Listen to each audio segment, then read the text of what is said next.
Hello students, today we are going to talk about angles. We are going to talk about angles. In this video I will tell you what are angles, how we measure them, what are the instruments that we are going to use to measure angles. Fine. Firstly, for this class we need a pencil, a ruler. This is also known as scale. I am saying it ruler. And now protractor. This is protractor. You can see here this is protractor. Fine. This is the spelling over here, protractor. People also call it as D because this looks like the alphabet D. But try to say it protractor. Okay, it is protractor. In this there are degrees given over here. We are going to use this to measure the angles. Now what is an angle? Angle होता क्या है? जब भी हमें कहीं पर भी कोई कोना नज़र आए, जब भी कोई कोना नज़र आए उसे हम क्या बोलेंगे कि ये एंगल है. ठीक है.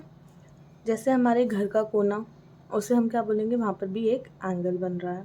जब भी कोई दो लाइंस आपस में इंटरसेक्ट करती हैं तो वो क्या बनाती हैं, एक एंगल बनाती हैं. जब भी कोई दो लाइंस आपस में इंटरसेक्ट करेंगी तो वो क्या बनाएंगी, एक एंगल बनाएंगी. फर्स्टली हमने क्या पढ़ा है कि जो लाइन होती है वो दोनों साइड से एक्सटेंड हो सकती है. This is known as line. ठीक है. अगर मैंने एक साइड से इसको स्टॉप कर दिया कि ये इसका स्टार्टिंग पॉइंट है और दूसरी साइड से ये एक्सटेंड हो सकती है, मतलब बढ़ाई जा सकती है, इनफाइनाइट मूव कर सकती है, तो ये वाली जो लाइन होगी इसको हम बोलते हैं रे. जब हमने एक साइड से इसे रोक दिया, फॉर एग्ज़ाम्पल रे के लिए हम बोल सकते हैं, जब हम सन रेज़ की बात करते हैं, सन रेज़, तो उसमें क्या होता है, जो सन की रेज़ होती हैं, हमारे पास सन होता है, वहाँ से हर डायरेक्शन में उसकी रेज़ आ रही होती हैं और वो इनफाइनाइट डिस्टेंस तक जाती हैं, हर डायरेक्शन में जाती हैं, दूर तक जाती हैं.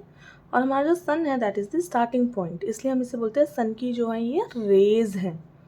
ठीक है. तो इसे हम क्या बोलते हैं, रे. जब भी कोई लाइन एक साइड से स्टार्टिंग पॉइंट हो, उसके आगे ना मूव कर सके और एक साइड से वो आगे एक्सटेंड हो सकती है, it means this is known as रे.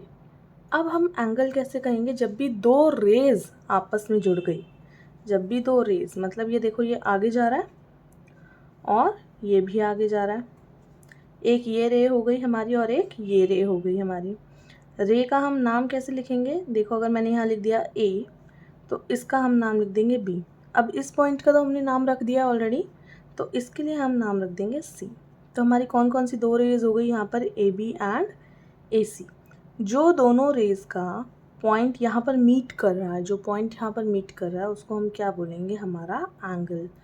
जो दो रेज़ हमारी मिल रही हैं उसका जो स्टार्टिंग पॉइंट है दोनों रेज़ का, वहाँ पर जहाँ पर वो मिल रही हैं उसे हम बोलते हैं एंगल. ठीक है. Angle is degree of rotation. कोई चीज़ कितना रोटेट कर रही है उसे हम क्या बोलते हैं, एंगल बोलते हैं. ठीक है. अब अगर हम किसी लाइन को मेजर करते हैं तो हमारे पास क्या है, हमारे पास है रूलर. हम सीधा इसको यहाँ पर रखेंगे और इसका मेजर कर लेंगे कि ये 4.5 सेंटीमीटर्स है. ट्रू. अब इसको मेजर करने के लिए हमें किस चीज़ की ज़रूरत पड़ती है, हमें प्रोट्रैक्टर की ज़रूरत पड़ती है. मैंने यहाँ पर लिखा 4.5 सेंटीमीटर्स. क्या लिखा है, सेंटीमीटर्स. जब भी हम एंगल्स को मेजर करेंगे तो हम क्या लिखेंगे, डिग्रीज. हम लिखेंगे डिग्रीज. ठीक है. लाइन के लिए हम क्या लिख रहे थे, सेंटीमीटर, लेकिन एंगल्स के लिए हम क्या लिखेंगे, डिग्रीज. डिग्रीज को हम किससे मेजर करेंगे, with the help of protractor. Now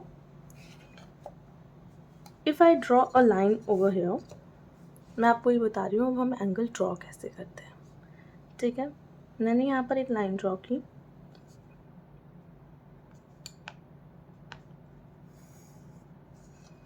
ये हमारा हो गया स्टार्टिंग पॉइंट रे के लिए, और यहाँ से आगे एक्सटेंड हो सकती है. This is a straight line, यहाँ से आगे एक्सटेंड हो सकती है. हमारे पास प्रोट्रैक्टर में आप देखेंगे ध्यान से तो यहाँ पर एक पॉइंट बना हुआ है. This is the definite point जहाँ से हम लोग मेजरमेंट स्टार्ट करते हैं. इस पॉइंट को हमें इस पॉइंट से ओवरलैप कराना है, जो पॉइंट हमारी रे का स्टार्टिंग पॉइंट है. इस पॉइंट को जो यहाँ पर हमारा इंटरसेक्ट होके बन रहा है, इस पॉइंट को हमें इसके ऊपर रखना है।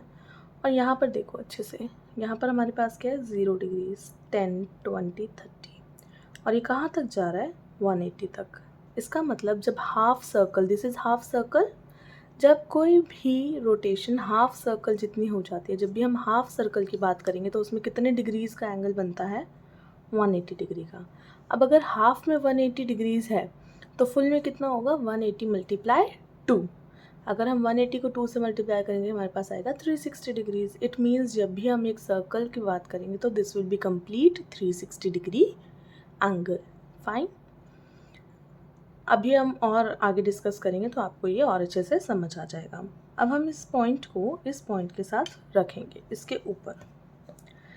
अब अगर मुझे फॉर एग्ज़ाम्पल 30 डिग्रीज़ का एंगल बनाना है, मेरी रे किस डायरेक्शन में है, इस डायरेक्शन में, इट मीन्स मुझे इसी डायरेक्शन का 0 ये देखना है। यहाँ पर 0 भी है और 180 भी है, but we will not take 180, we will take 0। जो रे हमारी जिस डायरेक्शन में मूव कर रही है उस डायरेक्शन से हम 0 लेते हैं, ठीक है। क्योंकि इस साइड भी 0 है, हमने वो नहीं लिया क्योंकि हम इस डायरेक्शन में हमारी रे मूव कर रही है, इसलिए हमने इस डायरेक्शन से लिया है। हमने यहाँ पर पॉइंट के ऊपर पॉइंट रखा। उसके बाद ये जो लाइन है ना यहाँ पर, ये हमारी जो हमने रे बनाई है उसके साथ बिल्कुल ओवरलैप करनी चाहिए, ठीक है। पूरे ध्यान से हमने इसको ओवरलैप करने के लिए रख दिया। नाउ हमें 30 डिग्री करना है, तो यहाँ पर है 0, 10, 20 एंड दिस इज़ 30।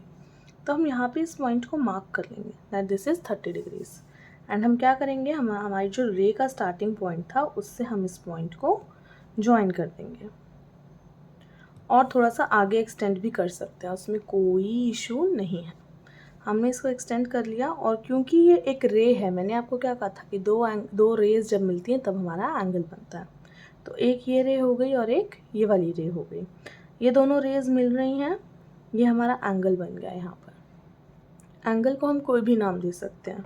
हम डिनोट कैसे करते हैं, हम एंगल को ऐसे डिनोट करते हैं, ठीक है। आप खुद देखो, जब भी हम कोई सर्कल बनाते हैं तो वो कैसे बनता है, ऐसे। अब मैंने आपको कहा कि जो सर्कल होता है दैट इज़ 360 डिग्रीज़। 360 में से मैंने 30 डिग्रीज़ निकाल दिया, तो देखो ये वाला एंगल का, ये वाली जो चीज़ है यही हमने यहाँ पे ड्रॉ की है, इसी को हमने यहाँ पे ड्रॉ किया है कि ये 30 डिग्रीज़ निकल आया है। अगर मैं इसको कंप्लीट बनाऊँगी ना, so this will be a circle, ठीक है। और सर्कल के अंदर से हमने इस 30 डिग्रीज़ को निकाला है बाहर, ठीक है। रोटेशन किस फॉर्म में होती है, एक सर्कल की डायरेक्शन में होती है, ठीक है। उसके अंदर से हमने इस 30 डिग्रीज़ को निकाला है, इसलिए हम ये वाला सिंबल बनाते हैं इसका। ये आपको ड्रॉ नहीं करना होता, ये सिर्फ मैंने आपको एक्सप्लेन करने के लिए बना कर दिखाया।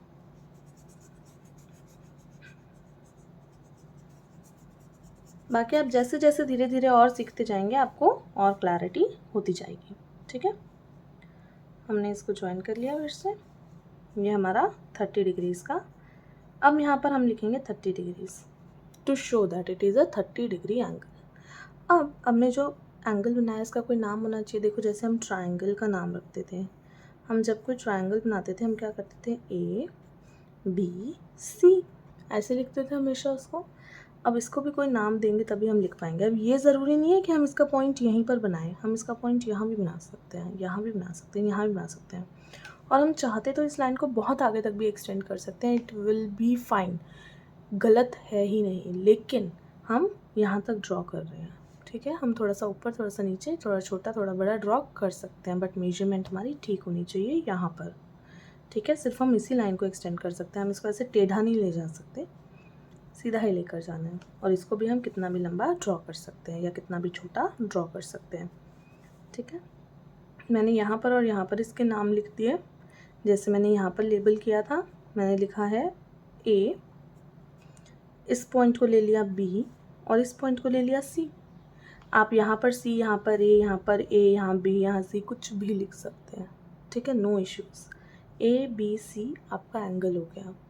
अब इसके अंदर आप ये चीज़ देखो, जो हमारा स्टार्टिंग पॉइंट था, रेज़ का स्टार्टिंग पॉइंट, दोनों रेज़ जहाँ पर मीट कर रही हैं, जो स्टार्टिंग पॉइंट है यहाँ पर हमारा एंगल बन रहा है, तो इसे हम हमेशा सेंटर में रखेंगे, जब भी हम नाम लिखेंगे, देखो ट्राइंगल का नाम लिखते थे तो हम कैसे लिखते थे, ट्राइंगल ABC, ठीक है।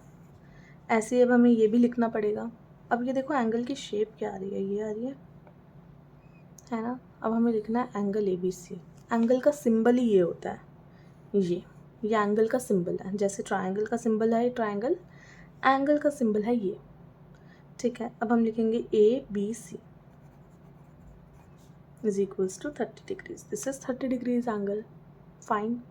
अब आप कहोगे मैम आपने ABC लिख दिया, CBA भी तो लिख सकते हैं। यस, हम लिख सकते हैं CBA, ये भी 30 डिग्रीज है CBA, लेकिन B जो है ये हमेशा इसमें सेंटर में आएगा, इसको आप साइड में नहीं लिख सकते। इसके अलावा हम इसको कैसे लिख सकते हैं, this is angle B। Angle बन कहाँ पे रहा है, B वर्टेक्स पे, तो हम लिख सकते हैं this is angle B। Angle B is 30 degrees.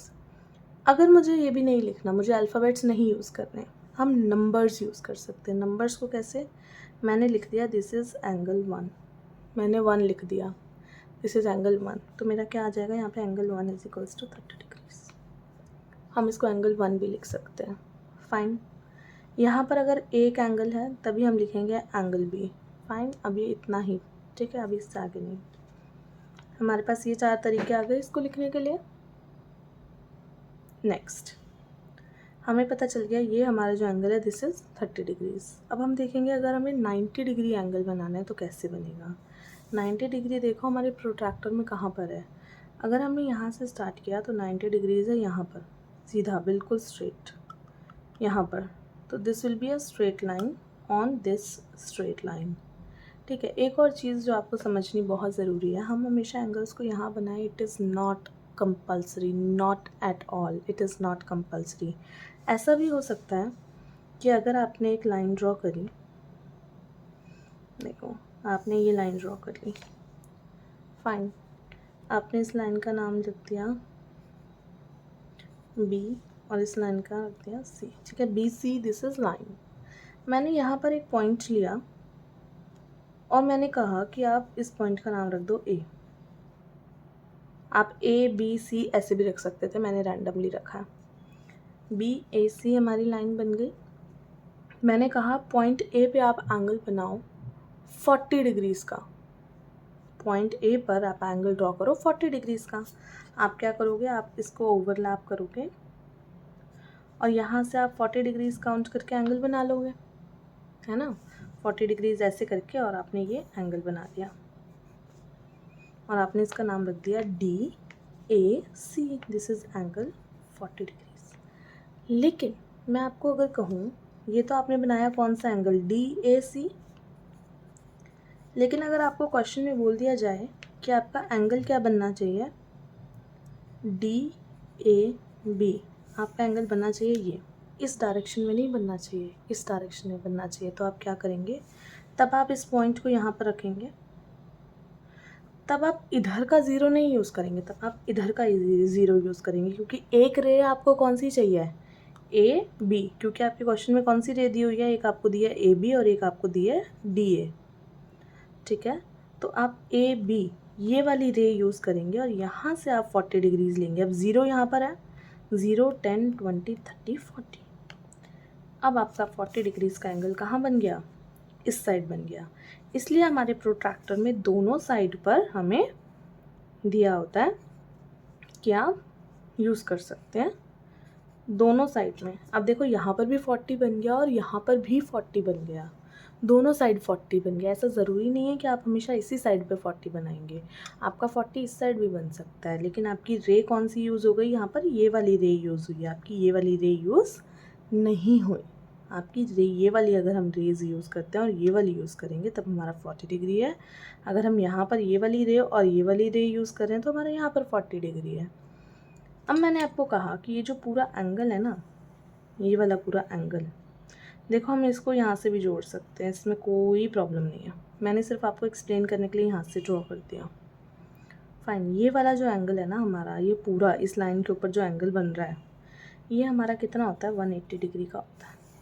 अभी मैंने आपको बताया जो हमारा D है, लाइन से लाइन तक 180 आता है। देखो यहाँ से 0 से स्टार्ट हो रहा है और चलता जा रहा है 90 आ गया, 100, 10, 20, 30, 50, 180। हमारा हाफ सर्कल बन गया 180 डिग्री। ये देखो, अगर मैंने यहाँ पर रखा और मैंने यहाँ से 0 लिया और यहाँ से मैंने मेजर किया तो देखो क्या बना, 180 डिग्री। This is 180 degree. ठीक है, जब भी हमारा स्ट्रेट लाइन के ऊपर हम एंगल बनाते हैं, this is known as 180 degree angle. ये हमारा 180 डिग्री का एंगल होता है हमेशा। इस एंगल को हम स्ट्रेट एंगल भी बोलते हैं, क्योंकि ये स्ट्रेट लाइन पर बन रहा है, इसको हम स्ट्रेट एंगल भी बोलते हैं। स्ट्रेट लाइन पर 180 डिग्री का एंगल जो होता है, इसको हम बोलते हैं स्ट्रेट एंगल। फाइन। अगर हमारा 90 डिग्रीज़ का एंगल बनता है, अगर हमारा 90 डिग्रीज़ का एंगल बनता है, देखो मैंने एक लाइन ड्रॉ की। अब देखो, ज़रूरी नहीं है कि मैं यहाँ पर प्रोट्रैक्टर को रखूँ, मैंने ये वाला पॉइंट ले लिया कि मुझे यहाँ पर चाहिए। We can make this long, but ये देखो, अगर मैंने यहाँ पर एक पॉइंट ले लिया C और ये ले लिया B, तो यहाँ पर ये मेरी B और C, ये C B हमारी एक रे बन गई ना पूरी। अब इस रे का ये जो पॉइंट है, इस पॉइंट पे मैंने 90 डिग्रीज़ का एंगल बनाना है यूजिंग दी प्रोट्रैक्टर। मैं क्या करूँगी, सेंटर मार्क को इसके ऊपर रखेंगे, स्टार्टिंग पॉइंट ऑफ द रे के ऊपर, और यहाँ पर हम लोग इस साइड बनाना चाहते हैं, 0 से स्टार्ट करेंगे क्योंकि हम BC ये वाली रे को हम यूज़ करना चाहते हैं। हम 0 डिग्रीज से स्टार्ट करेंगे, मूव करेंगे, हमारे पास कहाँ आएगा 90 डिग्रीज़ यहाँ पर। वैसे तो अगर आप आउटर स्केल भी यूज़ करोगे, आपका 90 डिग्री हमेशा कोइंसाइड करेगा। ठीक है, 90 डिग्री हमेशा ओवरलैप करेगा दोनों में।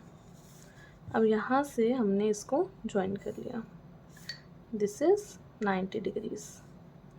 90 डिग्री के लिए हम सर्कल नहीं बनाते, हम ऐसे स्क्वायर बनाते हैं छोटा सा। ठीक है, दिस इज़ 90 डिग्रीज़, और यहाँ पर हम इसका नेम लिख देंगे A। तो दिस इज़ एंगल ABC और B और CBA और angle B। Angle ABC is equals to 90 degrees, angle CBA is equals to 90 degrees, एंगल B लिखेंगे इसको इज इक्वल्स टू 90 डिग्रीज़। ठीक है, इसमें कोई प्रॉब्लम नहीं है, तीनों नाम बिल्कुल ठीक है हमारे लिए। मैं आपको ये बताना चाहती हूँ कि इस एंगल को हम क्या कहते हैं, राइट एंगल। इसको हम कहते हैं राइट एंगल। ठीक है, 180 डिग्री को हम बोलते हैं स्ट्रेट एंगल, 90 डिग्री को हम बोलते हैं राइट एंगल। फाइन, इसको आप यहाँ पे D नाम दे सकते हैं। जब भी हमारा एक एंगल 90 डिग्री का एक स्ट्रेट लाइन पर होगा, तो हमारा दूसरा एंगल ऑटोमेटिकली 90 डिग्रीज़ का होगा। दिस इज़ अ रूल, ये हमारा रूल है, इसे याद कर लो। क्यों होगा, क्योंकि मैंने आपको अभी कहा कि ये जो पूरा एंगल होता है ना, एक लाइन के ऊपर, एक स्ट्रेट लाइन के ऊपर, ये कितना होता है 180 डिग्रीज़। अगर 180 डिग्रीज़ में से मैं माइनस कर दूँ 90 डिग्रीज़, क्योंकि एक तो हमारा 90 डिग्री है ही, तो हमारे पास दूसरा भी तो 90 डिग्री आ गया। 2 टाइम्स 90 इज इक्वल्स टू 180। ठीक है, उसको हम 180 इसलिए एक अगर 90 है तो दूसरा अपने आप 90 होगा। अगर हमारा एक 45 है तो हम क्या करेंगे, 180 में से 45 को मल्टीप्लाई करेंगे, माइनस करेंगे। ठीक है, अगर दूसरा हमारा एक एंगल हमारा 60 है तो 180 माइनस 60 कर देंगे हम। ठीक है, डिपेंडिंग अपॉन एक एंगल कौन सा है, हम दूसरा एंगल अपने आप फाइंड कर सकते हैं 180 में से माइनस करके, क्योंकि हमारा जो कंप्लीट ये जो एंगल है एक स्ट्रेट लाइन पे स्ट्रेट एंगल है, इसको जो मेजरमेंट है दैट इज़ 180 डिग्री, और एक हमें पता चल जाए तो हम दूसरा फाइंड कर सकते हैं। फाइन, इसके बाद हमारे पास जब भी कोई एंगल होता है, फॉर एग्जांपल मैं यहाँ से स्टार्ट करती हूँ, फिर से हमारे पास ये वाला एंगल है, इस एंगल के अंदर हमें कुछ लेबल्स करने होते हैं। फॉर एग्जांपल मैंने इस एंगल का नाम दिया ABC, this is correct, fine. लेकिन अगर मुझसे पूछे कि tell me the vertex of this angle, तो आप वर्टेक्स लिखोगे, vertex B, this should be capital, this cannot be small alphabet, this should be capital, this is vertex B। कि आपका एंगल कहाँ पर बन रहा है, जिस वर्टेक्स पे आपका एंगल बनता है, जिस कोने पे आपका एंगल बन रहा है, उसे हम कहते हैं वर्टेक्स, और उसे हम हमेशा कैपिटल अल्फ़ाबेट से ही डिनोट करेंगे। ठीक है, तो यहाँ पर किससे पे बन रहा है, वर्टेक्स B पे बन रहा है। अब इस वाले में कहाँ पर बन रहा है हमारा वर्टेक्स ए पे बन रहे हैं सारे एंगल, है ना, ए वर्टेक्स पे हमारे सारे एंगल बन रहे हैं। फाइन। इस वाले क्वेश्चन में हमारा कहाँ पर बन रहा है बताओ, इधर बन रहा है वर्टेक्स बी, तो इसके अंदर क्या आ जाएगा हमारा वर्टेक्स बी। अब हम बात करते हैं आर्म्स की। इसके अंदर ये जो दो साइड्स हैं, इसकी जो दो रेज हैं, इसको हम क्या बोलते हैं, आर्म्स। ये हमारे एंगल की क्या होती हैं, आर्म्स होती हैं। इन आर्म्स को लेबल करने का एक तरीका होता है। अगर आपसे पूछा जाए write the arms of this angle, angle A B C की आर्म्स लिखिए, तो आप कैसे लिखेंगे, आप सीधा लिखेंगे बी ए और इसके ऊपर आप रे का सिंबल बनाएंगे। ठीक है, जब भी हमारी दो आर्म्स होंगी तभी हमारा बनेगा, दो रेज होनी ज़रूरी है। तो एक तो ये हो गई और दूसरी कौन सी है, बी सी, और ये हमने बना दिया रे का सिंबल। जब तक आप ये सिंबल नहीं बनाएंगे this will not be considered correct. Fine. Vertex के लिए अल्फ़ाबेट कैपिटल होना चाहिए। एंगल अगर आपसे पूछा जाए तो एंगल का सिंबल होना ज़रूरी है। और अगर आपसे पूछा जाए आर्म्स बताओ एंगल के, तो आपको ये वाला सिंबल बनाना ज़रूरी है। Fine. This is all for today's class. I will explain more things in the next class.